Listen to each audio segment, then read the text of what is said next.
matagal muna na break, no? Tapos, yung Sunsparks, si Rafflesia, tumuturo-turo pa eh. Role is clear and everything eh. And here's the thing, no? May breakdown as well on this draft ng Onyx PH. It works. It's not a totally one-sided draft. It just looks like, di pala looks like, it is just Sunsparks competition is easier to pull off. Yeah.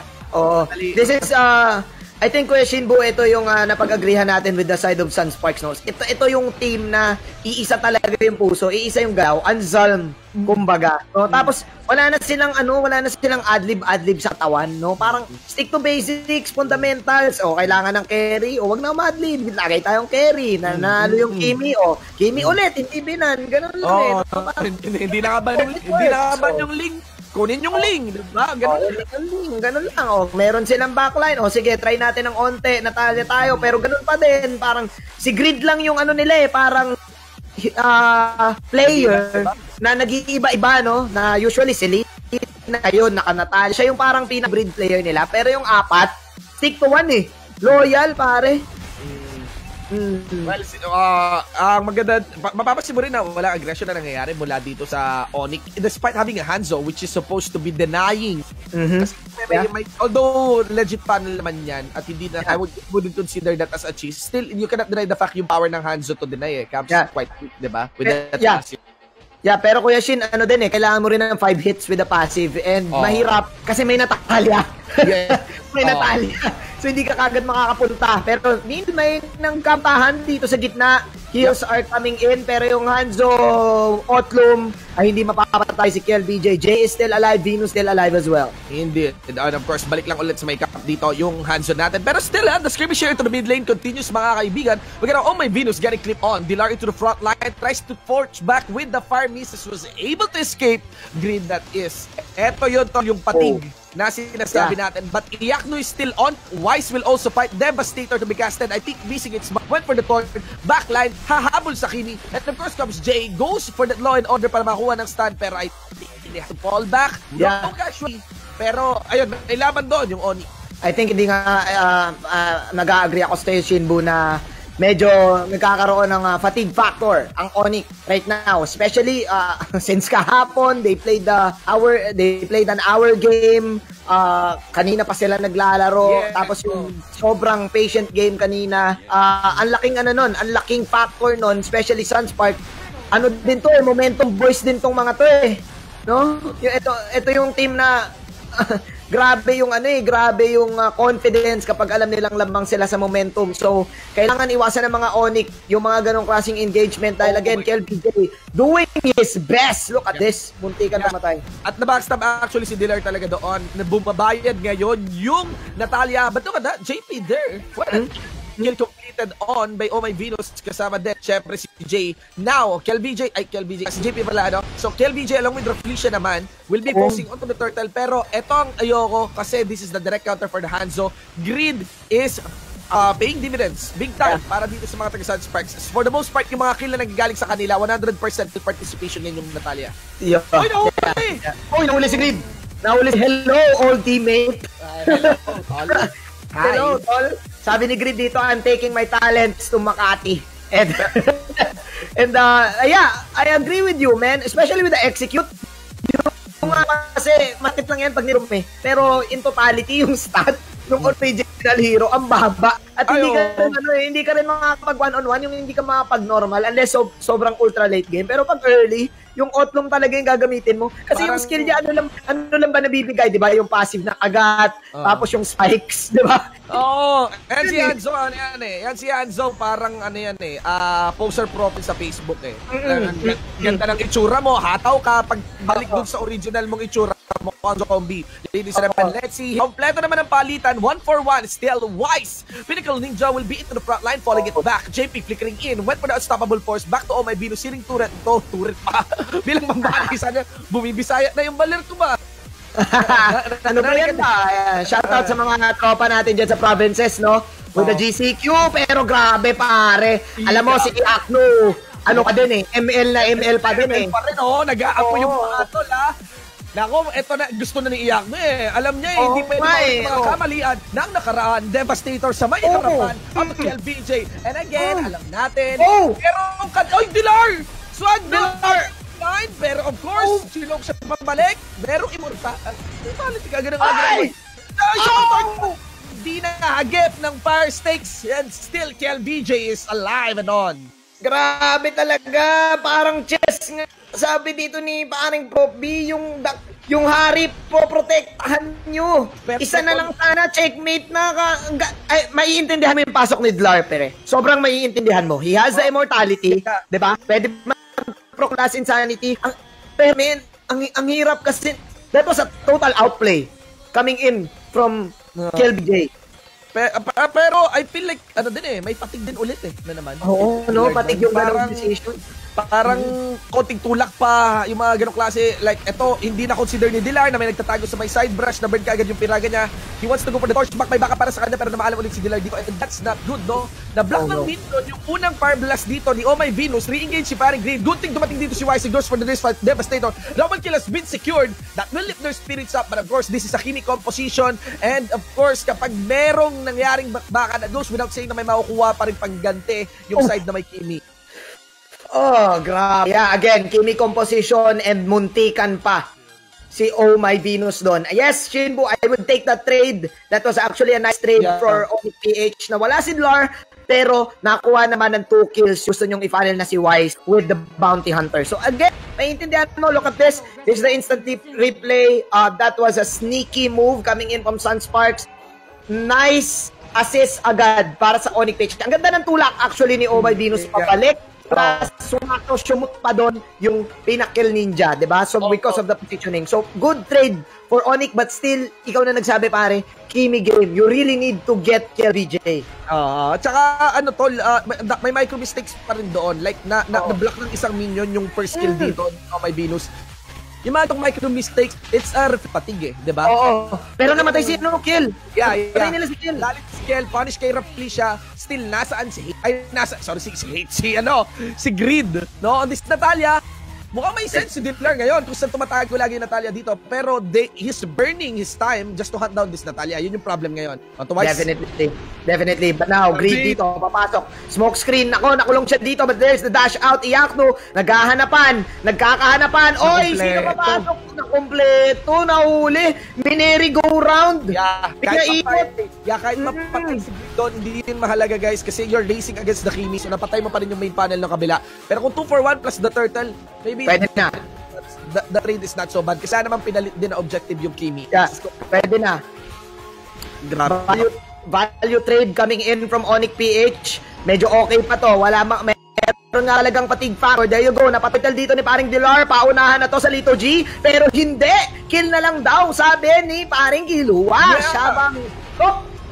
Tumama yung rocket dito. Pero Kiluwash pops that vengeance. KLBJ still putting in a lot of damage. Shinbu, napakasakit pa rin. Hindi lang napakasakit. I think hindi kailangan talaga gawin yung laban na yon. Kasi tol, wala si Wise.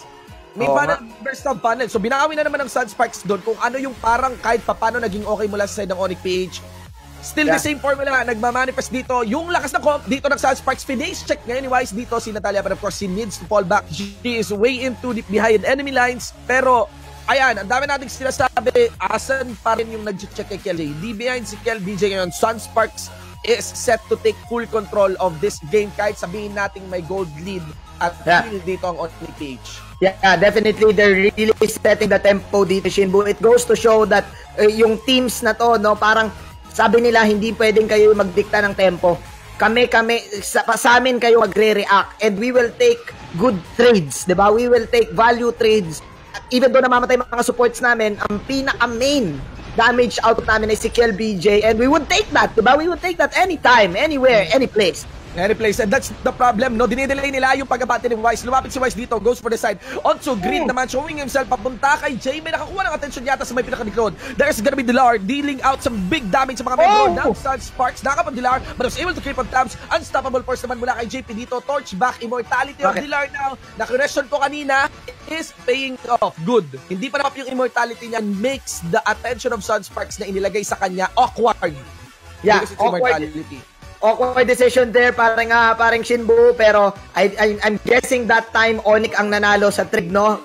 Si Greed dito, sumubok siyang mag-Natalia away, but it failed. Nasa tower pa siya dito, so kitang-kita pa rin siya.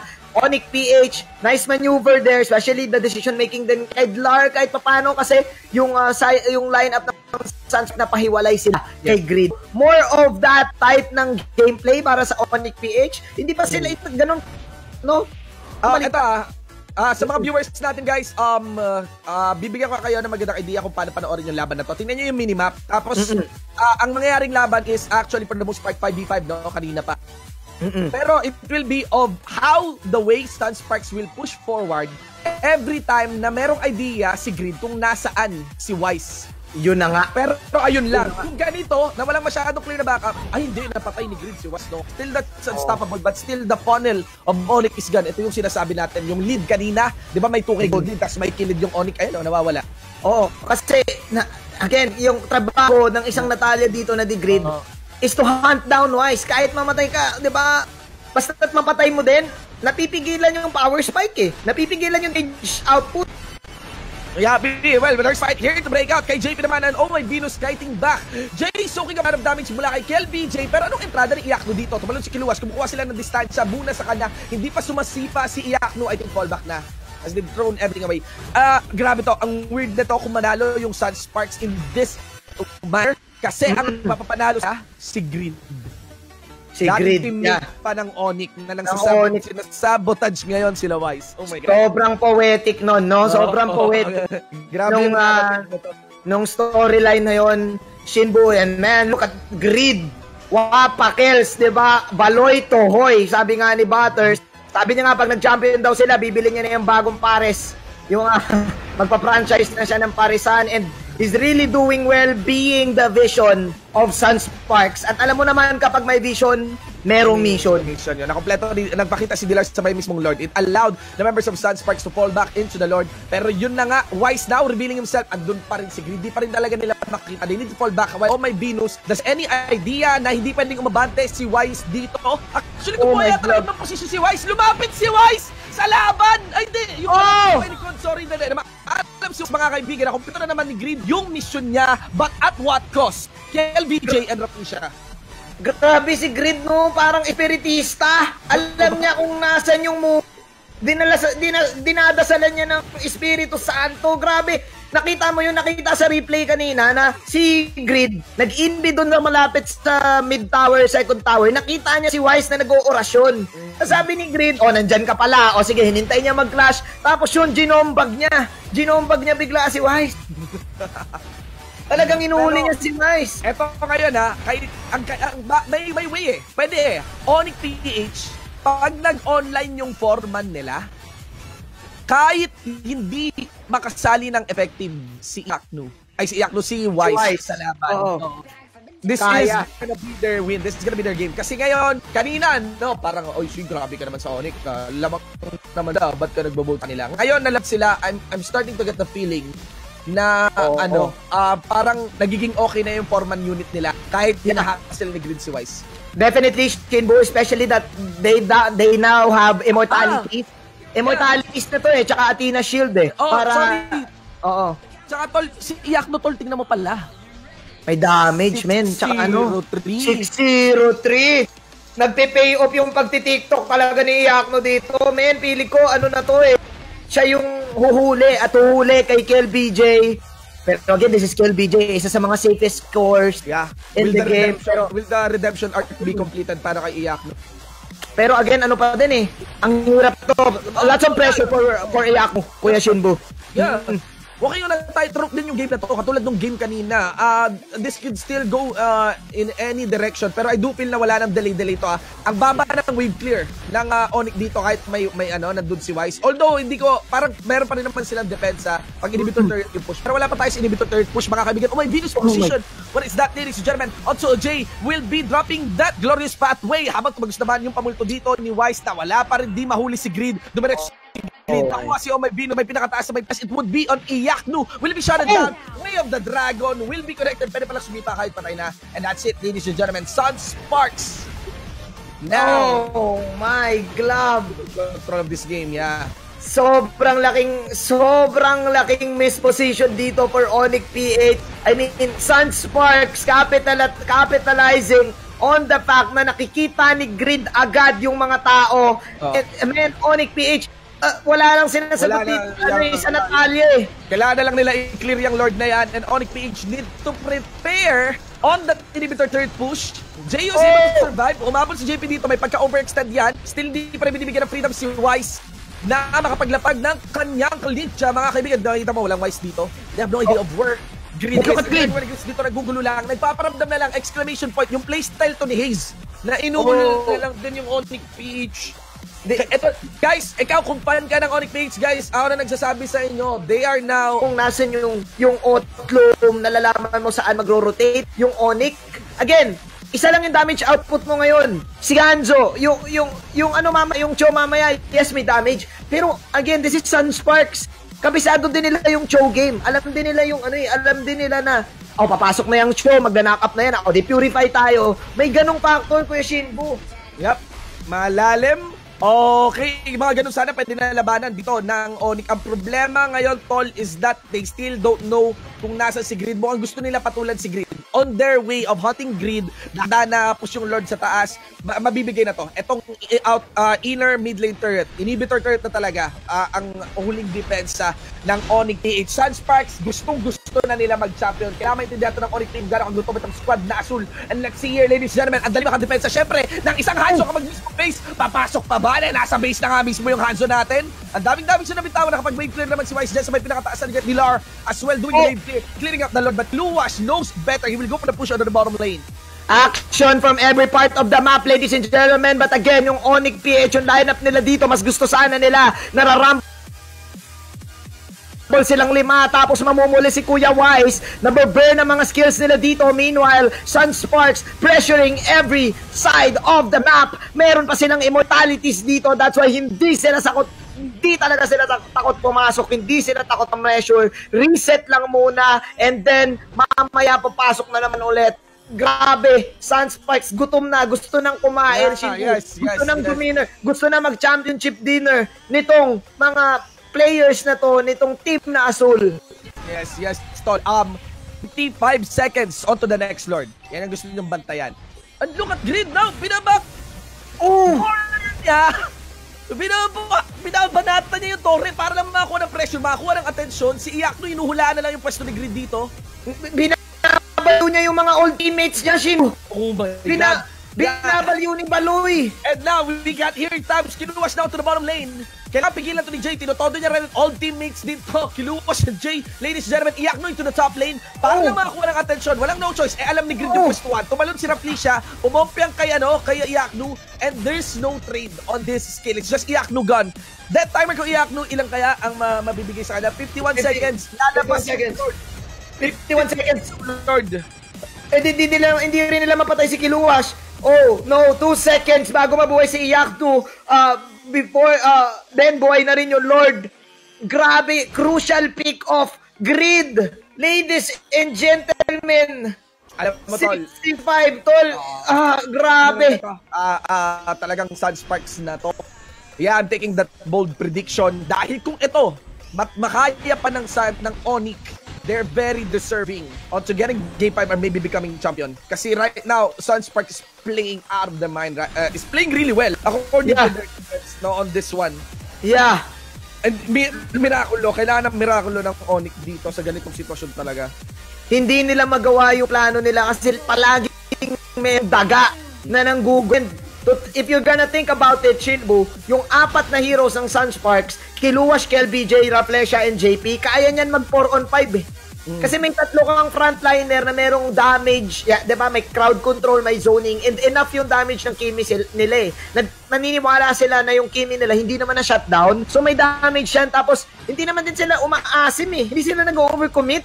Yep. Diba? Pag mamamatay tayo, back, may immortalities tayo, ayan, bait nyo lang yung mga skills, hintayin nyo makahanap si Grid, ganun. Yeah.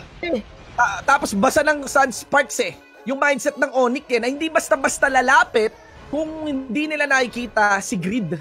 Kaya ganun sila confident din na mag-start ng Lord. Although they did initiate on the Lord, pinatunog nila gamit yung Tams, no? Kasi dali ma-regenerate ng buhay ng Tams. Si Iakno though, he is wiser, he knows na kung saan siguro si Grid dito at doon niya na lang pipitikin. Ang problema sa pagsosolo ni Iakno dito ayun, pina-fallback siya kasi alam nila na wala yung ibang membro ng Sunsparks. May konting laro dito yung Onyx na kahit papano, hindi nila napapayagan yung, hindi nasasanay na sila ngayon sa pambibake ng Sunsparks. Definitely. It's all about the mind games.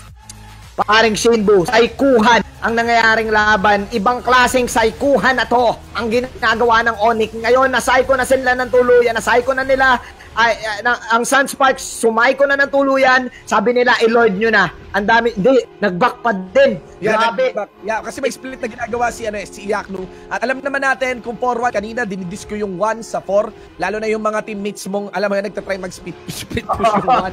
Pero pag-show yun, pwede. Pwede, okay lang. Okay lang pag-show, no? Chillax na pag-show. Kasi may damage pa rin naman. Grabe ang push rin ng show eh. Only pass eh, pag nagpo-proc. Sunsparks, ito, ang ganda ng mindset ng Sunsparks dito. Reset. Wala, hindi naman kailangan magkamali.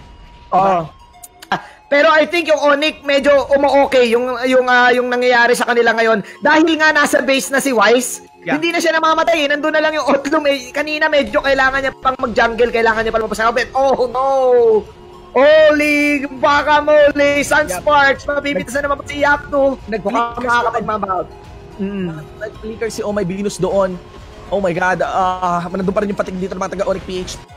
Of course, given na yan, to member dito ng mga taga-papasimula na yung Lord. With KLBJ joining the party, it will be a tough situation for them. Pero Jay is there to set it up. He will land the pati kahit walang pabaka para na mapigilan. Dilar na lalapit para makakuha ng sit-up na masakit mula sa kanyang last inside.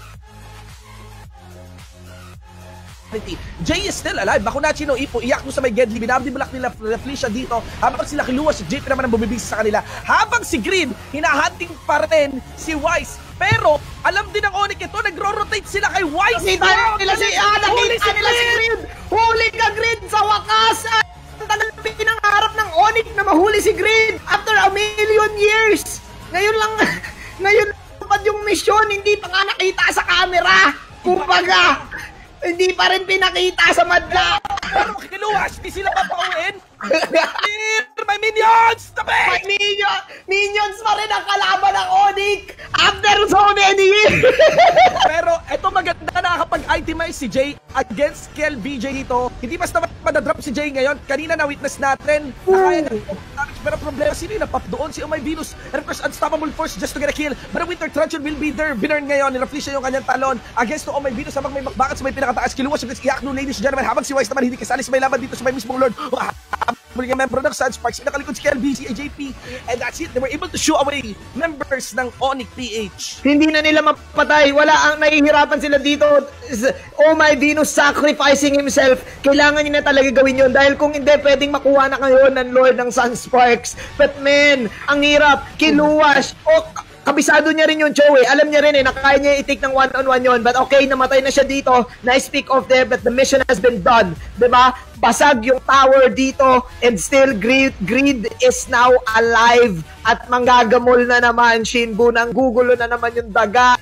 18-16. Grabe. Lord Dance is just too real. Ang tagal nun, men. Ewan ko, 10 minutes ata tayo nakatingin dun sa Lord. Yes. Kanina pa. Eto ngayon, sitwasyon sa laro guys, no? Hindi na pwede mag-Lord yung Sunsparks sa totoo lang. Masyadong makunat si Jay tsaka si Dilar para sa laro. Mapipigilan. Ang kailangan yung batayan, ilaan ang inyong mga mata ay kung paano ro-rotate sila Wise, si Venus at si Iaknu against Greed.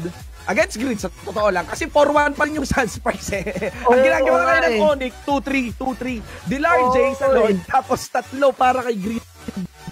Kaya ng dalawa, yung 4 ng Sunsparks, yung kunat nila, kasi hindi lang naman kailangan nilang indayan eh. Ang problema, yung 3, sayang yung damage kasi ginugulo talaga ni Greed, no? Nalilito kay Greed, and now mas lalo pa bukas ang base nila. So kailangan mag-change ng tactic ng Sunsparks kasi it does feel like safer yung pagkuha ng Lord, pero mukhang lamang pa rin naman sila eh. No? Iba galawan ni Baloy. Iba galawan ni Boss Baloy. Pero Shinbu dagdag ko lang Actually yung Sunspark chumichepi din ng 2-3. Dahil si Kiluwas yan na nga umi-split. Kanina akala natin si Greed lang yung umi-split, pero sabi nila improvise tayo, hindi gumagana yung 4-1 na sumasali si Kiluwas. Pa-split mo si Kiluwas, lalong lituhin. Lalong naliligaw ngayon yung Onyx PH. Sino ba dedepensahan nila? Si Greed o si Kiluwash. And man, ang hirap na problema yun. Nasa 25-minute mark na tayo, mga tol.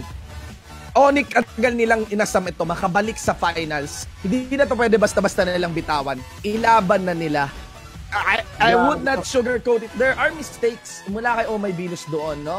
They need to take a calm. Kailangan na nilang huminga ng malalim. Kasi, ayun, malalaglag na lang ba ng ganito na lang, di ba? Sunsparks, napaka-solid talaga, tol. As in, sa whole team lang, di ba? And some. Yeah.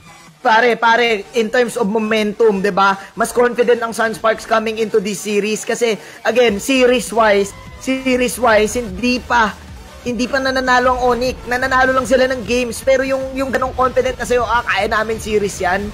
Kaya magigets mo ba't pumapasok mag-isa si Kiluwash, si Grid. Siya na naman mag-isa. Binabaliw niya si Venus. Pupunta sa mid. Kahit nga si Venus napapa-flicker in, walang backup si Jay dito. Pero mauna talaga si Jay. Yan ang maganda sitwasyon para sa kanya. Ganon din si Dilar. Kasi yung main panel talaga nila. Again, gaya na sinabi natin kanina sa laro natin, kailangan itong asikasuhin ng Onyx without their funnel. Yung 4 members nila talaga yung totodo ngayon. Multiple recalls na nangyayari. Kiluwas already shifting his play style. Went for the pressure. Sumipa si Iyakno. He was go for the play. Nakuha ni Iyakno si Grid. Oh my God! That's Grid! Pwedeng lumabas! Pwede mag-comply, Kuya Shinbu! Oo! Pero pag sinabing pag, nag-comply na sila sa Lord. Yung Lord binabago na yung batas. Wala si Grid. Kuya Shin, si Kiluwash sa gitna. Yan na si Jay din tumutodo dito, nagbago ng shift and playstyle, pero si Iyakno alam niya na kulang pa ang pagpatay kay Grid. Kailangan patayin mo lahat. Otherwise naman dinig ang Kiluwash, and still hindi ko comment si Iyakno dito. That timer now on the Grid is 20 seconds. Iyakno has to make a very stellar play, and he will go for the LBJ. There's the knockup. Will not be completed. Hindi sapat. Bawal pa din talaga! Sabi ni Iyakno, you can't see me! Pero, si Kiluwash na wala. Pero still, pressure is on the side of Onyx dahil buhay na si Grid. Yung pinaka-problema na natanggal nila, bumalik na naman. And grabe yung Lord na to, umay na din. Sabi niya, kanina pa kayo! Kanina pa, men. Pila ayuda, ladies and gentlemen, wala sa glorious pathway niya si paring Jay. Kahit back ng todo rin si Kevin J. Here comes Wise, Devastator. Isang turn na lang, pero mama out. Look at the base! Ladies and gentlemen, nandun si Grid ngayon. Is there a minion wave? There is stop. Nagre-roll ngayon! Ladies and gentlemen, limit mo mismo ang tendenize sa'yo. That's an artillery minion. Last time to be burned. Will that be completed? Isa tira, that's it! Ladies and gentlemen, with Grid alone, that's gonna be the very first back-to-back championship natin ng Sunsparks! Sobrang poetic nung moment! Grid getting the victory, giving Sunsparks the championship! Wow!